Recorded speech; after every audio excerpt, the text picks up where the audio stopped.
Good morning बच्चों। तो class 10th के मैथ में आज हम लोगों को एक नया प्रमेय पढ़ना है।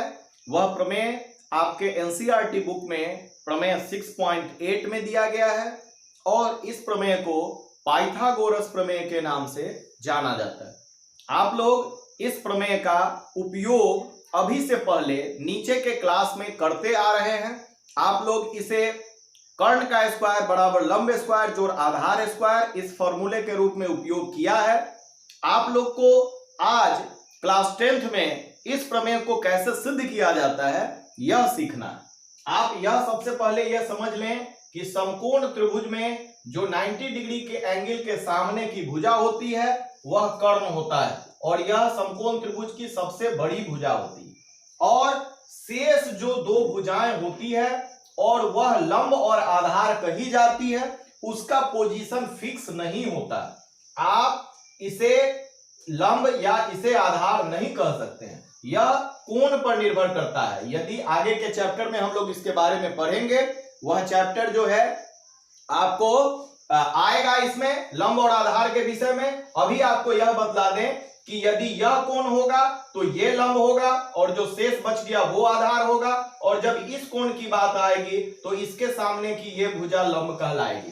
तो यहां पर जो आपको प्रमेय में दिया गया है कि एक समकोण त्रिभुज में कर्ण का वर्ग शेष दो भुजाओं के वर्गों के योग के बराबर होता है। यही कारण है कि इसमें कर्ण की तो चर्चा कर रहा है, क्योंकि समकोण त्रिभुज होगा तो 90 डिग्री के सामने की भुजा कर्ण कही जाएगी, लेकिन समकोण त्रिभुज में जो दो भुजाएं अन्य हैं उनको शेष दो भुजा लिखा गया है, लंब और आधार नहीं लिखा गया है, तो उनके वर्गों के योग के बराबर होता है। लेकिन आप लोग अभी तक इसको एच स्क्वायर बराबर P square plus B square यानी कि कर्ण स्क्वायर बराबर लंब स्क्वायर प्लस आधार स्क्वायर के फॉर्मूला के रूप में उपयोग किए।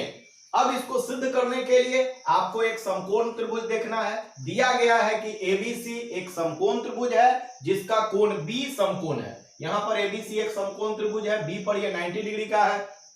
तो हमें सिद्ध करना है कि कर्ण का वर्ग, तो जैसे ही बी 90 डिग्री होगा इसके ठीक सामने की भुजा एसी जो होगी वो कर्ण होगी। तो कर्ण का वर्ग शेष जो दो भुजाओं है उसके वर्गों के योग के बराबर होगा।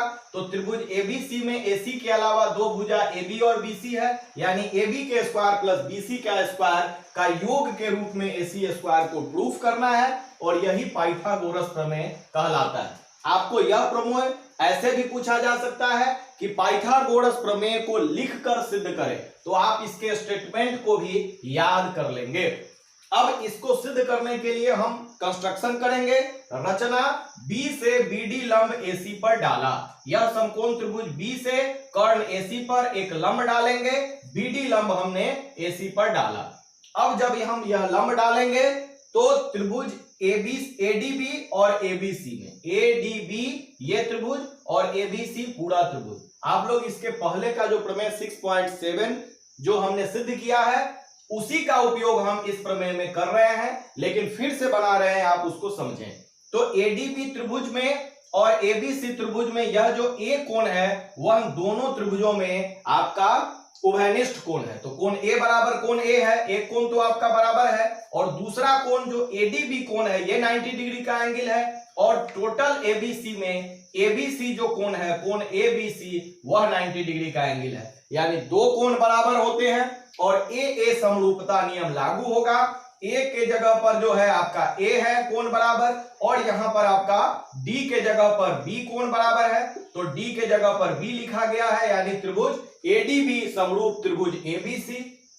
अब जब दो त्रिभुज समरूप होंगे तो उनकी संगत भुजाएं समानुपाती होंगी। तो चूंकि आपको एबी स्क्वायर और बीसी स्क्वायर के रूप में लेना है, तो यहां देखते हैं कि एबी यहां भी है और यहां पर भी एबी है, तो एबी वाला पार्ट हम भुजा में लेंगे। तो यहां पर जब हम एडी लेते हैं इधर से तो उसका संगत भुजा यहां पर एबी आता है, तो एबी वाला पार्ट आ गया। और फिर जब यहां पर हम एबी भुजा लेते हैं यहां पे, तो इधर का एसी भुजा के समानुपाती होगा। तो एडी बटा एबी बराबर इधर का एबी इसके एसी भुजा के समानुपाती हुआ। जब क्रॉस मल्टीप्लीकेशन करते हैं तो हमको एबी गुना एबी स्क्वायर प्राप्त होगा, और इधर से जब गुना करेंगे तो AC गुना AD, यानी समीकरण 1 इसको हम मान लेंगे। AB स्क्वायर का मान यहां से हमको प्राप्त हो गया।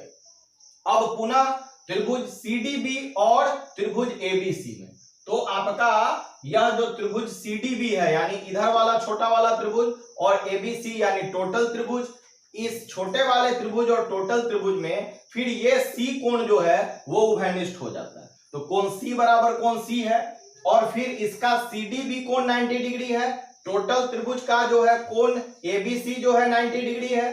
तो ये आपका जो है दोनों 90 डिग्री का एंगल है, इसलिए यहां पर आपका दो कोण यहां पर भी बराबर हो जा रहा है। तो ए समरूपता नियम फिर लागू होगा और इसमें C कोण के बराबर C है, यानी यहां C लिखेंगे तो यहां भी C लिखेंगे, और यहां पर D कोण के बराबर B है तो इधर का D तो यहां पर B, तो ABC में C और B हो गया तो यहां A बचेगा। तो आपका CDB त्रिभुज CBA के समरूप होगा। यहां पर ABC त्रिभुज लिखा हुआ था, लेकिन जब हम क्रम से कौन सा कोण किसके कोण के बराबर है तो आप इस क्रम से आपका त्रिभुज समरूप होगा। इस क्रम से लिखने पर आपकी संगत भुजाएं समान करने में आसानी होगी।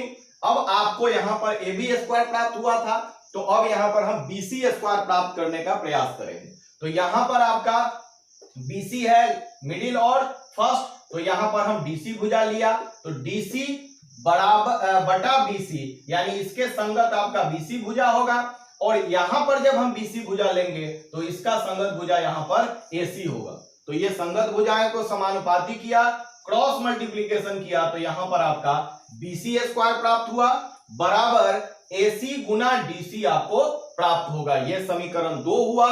यहां पर AB square plus BC square लाना है, तो हम क्या करें, समीकरण 1 और समीकरण 2 को जोड़ने पर, तो यहां पर आया AB square plus BC square बराबर RHS में यहां पर है AC गुना AD प्लस इसका RHS में है AC गुना DC। तो इसको जब हम देखते हैं तो AC दोनों में कॉमन है, तो AC हमने कॉमन निकाला। AC के कॉमन निकालने पर यहां बचा AD, यहां बचा DC, और AD प्लस DC को अब देखेंगे फिगर में, यहां AD आप प्लस DC, यहां से यहां AD और यहां से यहां DC, दोनों को जोड़ने पर टोटल प्राप्त होगा AC, यानी AC गुना AC जो बराबर हो जाएगा AC स्क्वायर, यानी जो प्रूफ करना था वो आपको प्राप्त हो गया, यानी AC स्क्वायर बराबर AB square plus BC square proved हुआ। तो बच्चों इसी के साथ आपका पाइथागोरस प्रमेय आज समाप्त हुआ। अगले दिन हम लोग इसका जो एक प्रमेय शेष बच गया, प्रमेय 6.9 वो पढ़ेंगे और फिर इसके बाद चैप्टर में चलेंगे। धन्यवाद।